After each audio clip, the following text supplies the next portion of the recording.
मैं हूं रवि तिवारी और आप देखना शुरू कर चुके हैं लोकल टीवी। आपको बताना चाहूँगा कि देवभोग हमारा आज का थंबनेल रहने वाला है। देवभोग ब्लॉक के इस गांव के युवक के साथ रायपुर में घटी घटना, परिजन सदमे में, ये हमारा थंबनेल रहने वाला है।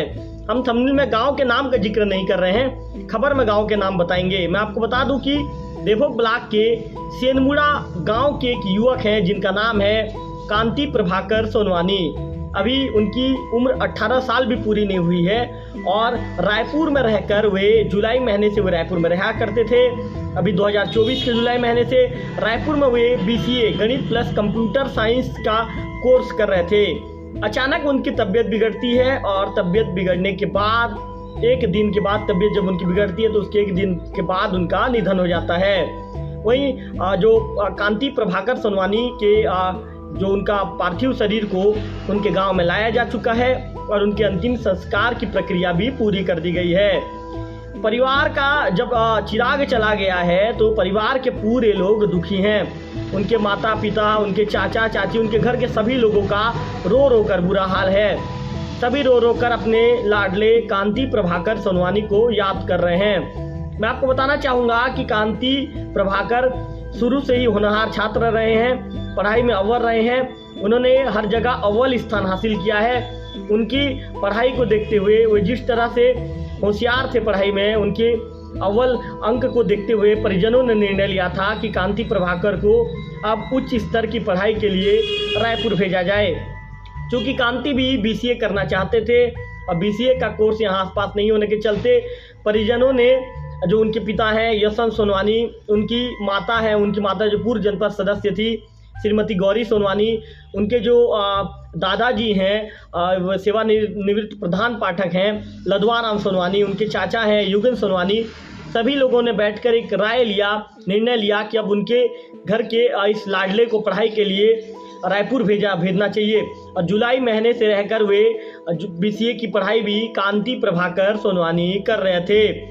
परिजनों को क्या पता था कि जिस बेटे को उन्होंने पढ़ाई के लिए भेजा है, जिस बेटे को उन्होंने भविष्य गढ़ने के लिए रायपुर भेजा है, अचानक उस बेटे को लेकर इतनी बड़ी खबर उन तक पहुंच जाएगी और उनके परिवार के ऊपर अचानक दुखों का पहाड़ टूट जाएगा। आपको बताना चाहूँगा कि इसके बाद 21 तारीख को रात को उनके जो चाचा होते हैं युगन सोनवानी, उनके चाचा के मोबाइल नंबर पर फ़ोन आता है और कहा जाता है क्या आप कांति प्रभाकर के चाचा बोल रहे हैं। इसके बाद युगेन कहते हैं कि जी हाँ, मैं उनके चाचा बोल रहा हूँ। इसके बाद फिर कहा जाता है कि जो आपके भतीजे की तबीयत बिगड़ गई है और उन्हें इलाज के लिए हम उन्हें अस्पताल लेकर जा रहे हैं, आप तुरंत पहुँचिए, इस तरह की बातें कही जाती है।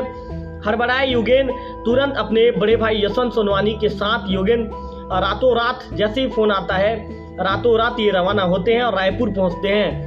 रायपुर पहुंचने के बाद जो उनके जो दोस्त रहते हैं, उनके साथ जो लोग रहते हैं, वे उन्हें जो इलाज करवाकर उन्हें जो उनका जो रूम रहता है उस रूम में लेकर आते हैं। इसके बाद फिर से इनकी तबीयत बिगड़ जाती है।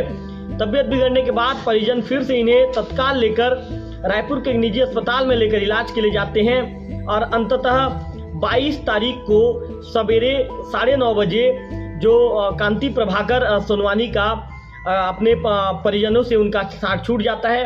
अपने परिजनों को हमेशा के लिए ये कह सकते हैं कि अलविदा कहकर चले जाते हैं, उनका निधन हो जाता है। उनके जो चाचा हैं युगन सोनवानी, उन्होंने बताया कि 30 जनवरी को उनके भतीजे को 18 साल पूरा हो जाता। उनके भतीजे पढ़ाई में होनहार थे, काबिल थे, हर सब्जेक्ट में ये कह सकते हैं कि हर कक्षा में उन्होंने अव्वल अंक हासिल किया था। उनके होनहार भतीजे को वे आगे की पढ़ाई के लिए उन्होंने रायपुर भेजा था।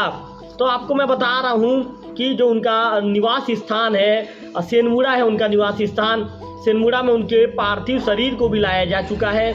और पार्थिव शरीर को लाने के बाद पूरे गांव के लोग दुखी हैं। पूरे गांव के लोग अपने इस होनहार बेटे को, अपने काबिल बेटे को नम आंखों से श्रद्धांजलि देते हुए अभी उनकी जो अंतिम संस्कार की प्रक्रिया में गांव के लोग शामिल हुए हैं, उनके रिश्तेदार शामिल हुए और अपने इस बेटे को अंतिम मुखाग्र, ये कह सकते हैं कि अंतिम बार उनके दर्शन कर उन्हें अंतिम संस्कार, ये कह सकते हैं कि अंतिम संस्कार में शामिल भी हुए हैं और उन्हें अंतिम विदाई देते हुए नजर आ रहे हैं। इस दौरान उनके गांव के पूरे लोगों की आंखें नम हो गई है, उनके रिश्तेदारों की आंखें नम हो गई है।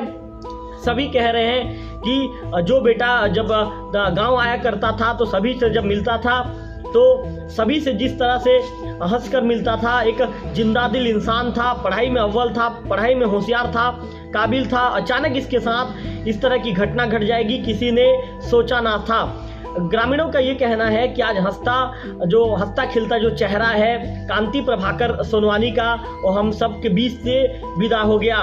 कांति के दोस्तों का ये कहना है कि कांति एक जिंदा दिल इंसान थे, हमेशा उनके दोस्त के सुख दुख में भी खड़े रहते थे और पढ़ाई में भी काफ़ी गंभीरता से पढ़ाई को लेकर वे क्या करते थे, हमेशा वे कहते थे कि गांव से माता पिता के सपने को लेकर वे रायपुर तक आए हैं और अब उन्हें उनके माता पिता के सपने को पूरा करना है। इस तरह की बातें अपने दोस्तों से क्या करते थे।